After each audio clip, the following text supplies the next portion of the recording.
Hello everyone and welcome back to English with Love. I am Nancy, your English coach, and I am here to help you train your listening, your pronunciation and your intonation in English. Today we continue with part 2 of the history of gelato. If you haven't listened to part 1 yet, you will find the link in the description of the podcast and at the end of this episode. I recommend you listen to it because it is very interesting and insightful, and I am sure you will enjoy it very much and learn something new from it at the same time. In this second part, we will travel to Italy to see how gelato was perfected by Italian artisans until it became the unique and beloved dessert we know today. Before we begin, can I ask you a small favor?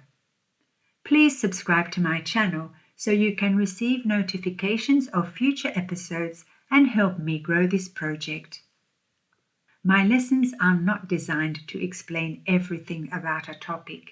Instead, they are short learning snackables which are simple, practical and useful little episodes to enrich your vocabulary, train your pronunciation and get your ear used to English. So sit back and relax. Make yourself comfortable, maybe with a nice cup of tea to enjoy with me, and remember, it's not important to understand every single word. Try to understand as much as you can and focus on my pronunciation and intonation. Are you ready?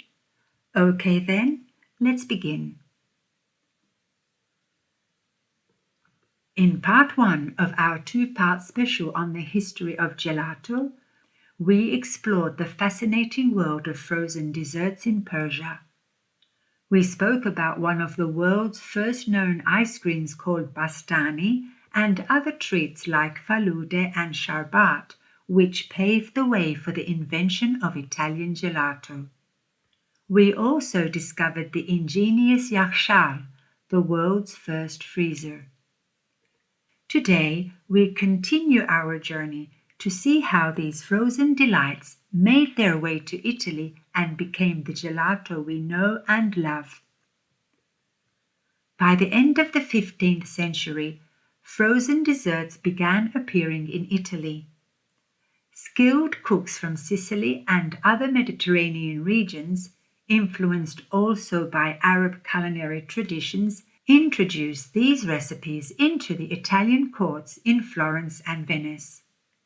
These were the wealthy centers of art, culture, and cuisine, perfect places for new culinary ideas to thrive. Italian chefs did not just copy what they saw, they adapted these desserts using local ingredients like rich milk, cream, fresh fruits, nuts and delicate flavorings. Slowly, they transformed the imported recipes into something uniquely Italian. This was the birth of gelato as we know it, a dessert that's creamy, smooth and full of flavor. During the Renaissance, gelato remained a treat for the wealthy, meaning it was something only rich people could enjoy. It was served in palaces and enjoyed during celebrations and banquets. Banquets means big feasts or large meals with many dishes. One famous man named Bernardo Buontalenti, an architect and artist from Florence, is credited with developing new methods for making gelato in the late 16th century. He created flavors with milk, eggs, sugar, and fruits, making gelato creamier and more refined. His innovations helped establish gelato as an Italian culinary art form, meaning a type of cooking that is also considered an art. From Italy, gelato began to travel across Europe. In the late 16th century, Catherine de' Medici, an Italian noblewoman from the powerful Medici family of Florence, brought her Italian chefs with her when she married King Henry II of France. Through her, frozen desserts were introduced to the French court. Later, in the 17th century, King Louis XIV made gelato a star of his extravagant banquets. His love of luxury foods helped spread the fame of this frozen delight across France. From there, gelato culture expanded into other European countries and eventually crossed the ocean to America, where Italian immigrants would later popularize ice cream around the world. Around the early 20th century, gelato began to spread beyond the aristocracy. Aristocracy means noble families or the upper class. Italian gelaterie, which are small shops specializing in gelato, opened in small towns and cities, making this delicious treat accessible to ordinary people. The ice cream cone, which is a cone-shaped biscuit that holds ice cream, popularized during the 1900s, allowed people to enjoy gelato while strolling through the streets. Strolling means walking slowly and relaxed. So, what makes gelato different from regular ice cream? First, it uses more milk than cream. Second, less air is incorporated during freezing. And third, it is served slightly warmer than ice cream, around -14 degrees Celsius. This keeps it soft, dense, and creamy, letting the flavors shine. Traditional gelaterie offer a wide range of flavors, from classics like pistachio, stracciatella, and hazelnut to innovative fruit and chocolate blends.